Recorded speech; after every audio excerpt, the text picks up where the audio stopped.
Nagbukas na ang ikalawang sesyon ng ika-20 Kongreso sa panguna ni Senate President Sherwin Gatchalian kung saan inilatag ng Senado ang mga pangunahing panukalang live tugunan ang mga suliraning kinakaharap ng mga Pilipino. Kabilang sa mga prioridad ang pagpapababa ng mga gastusin, pagpapalakas sa ekonomiya at ang pagpasa ng 2027 proposed national budget.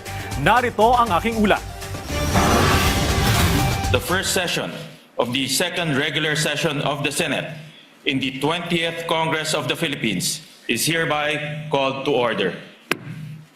Pinangunahan ni Senate President Sherwin Gatchalian ang pagbubukas ng second regular session ng 20th Congress. 21 senador ang dumalo sa pagbubukas ng sesyon. Sa kanyang opening address, inilahad ni Gatchalian ang 5 pangunahing usapin na pagtutuunan ng Senado.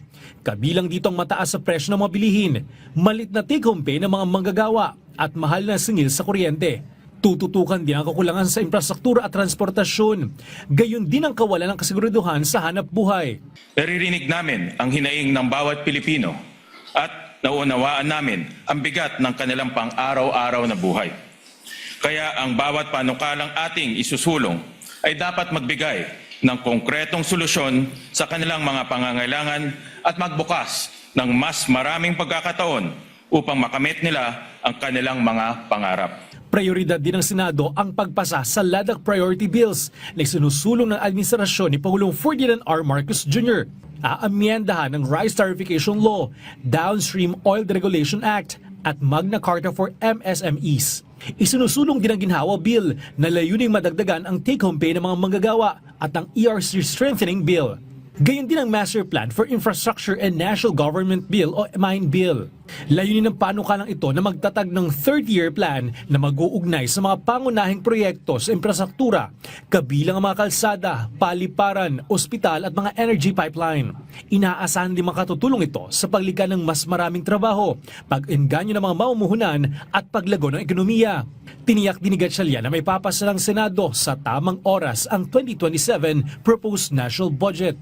The national budget is our most powerful tool for stimulating the economy. It is imperative that the 2027 national budget be passed on time.